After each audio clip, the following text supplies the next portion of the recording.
So then the adjuster says, yo, that's footfall damage. And I'm like,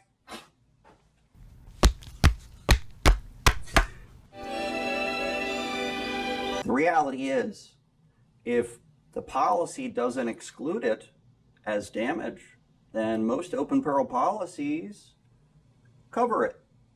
So, have you ever seen footfall damage excluded in a policy? I haven't. Is it covered? Probably. So most open peril policies cover any damage that isn't excluded in the policy. They call it anything that isn't explicitly excluded is implicitly included. So if footfall damage isn't excluded in the policy, then it's actually covered. To be honest, I've never seen a policy that excluded footfall. Not once. There are exclusions for maintenance activities where it could be a negligent maintainer, worker that maintains properties, repairman. In the maintenance language, it's anything that is damaged resulting from improper maintenance. Walking up to the port that you are going to repair is not part of the maintenance, so I don't think it really applies. So if there isn't an exclusion for footfall damage, then it's covered. Here's the issue.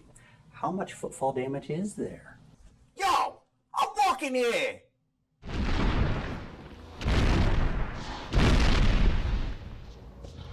If there's a lot of footfall damage over a property and the policy pays on a per event or per occurrence basis, then you have to determine how much damage occurred in that one event. This dude that walked all over the roof wrong and damaged it all over the place, did that happen in a single day? Or has this been many dudes or dudettes, I'm not sexist, dudettes, many dudettes going up on the roof over a period of time?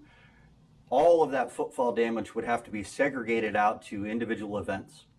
There is occurrence language in the policies that say that an occurrence is the same general harmful conditions that happen over a period of time, but that occurrence language usually exists in the liability section of the policy, not in the property damage section. So I don't think we can use that language for most policies.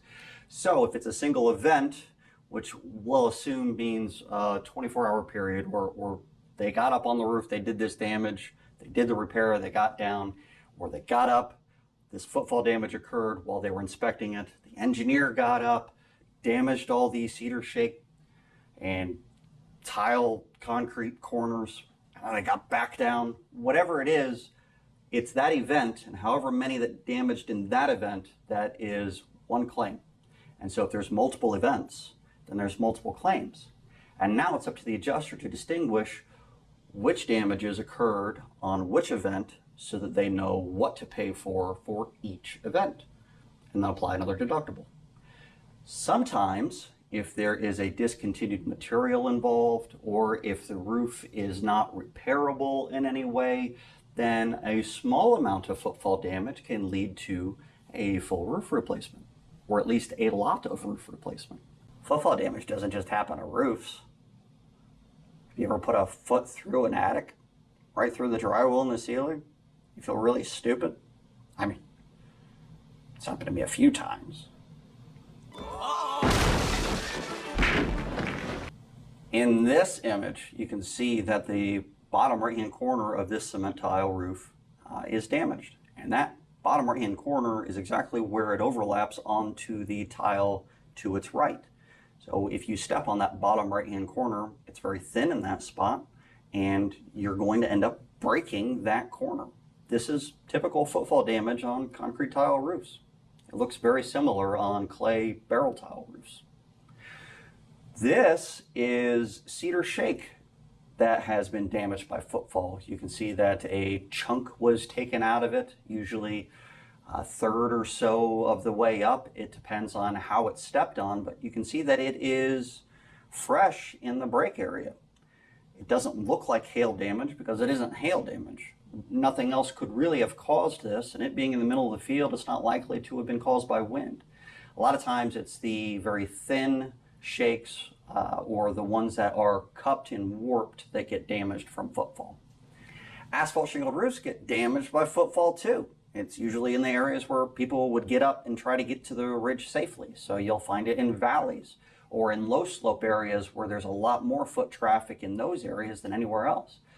Sometimes it can happen over a period of time with asphalt shingles, but every time you step on an asphalt shingle, if you're not wearing the right attire, like cougar paws, you pretty much release a lot of granules, which allows the UV radiation to break down that shingle a lot faster. Next time someone steps on that shingle, it could break.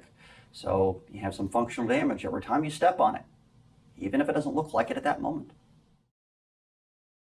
If you got footfall damage, especially on a large roof, they're going to fight you on it. Of course, they're not going to say, "You're right.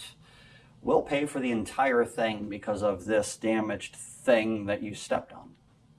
Ultimately, you need a public adjuster involved in order to make any of those policy arguments. This is a policy argument. So get a PA involved early on in the process, especially from the very beginning, before the claim is even filed, and you're going to be in a lot better situation. Let us deal with the bull.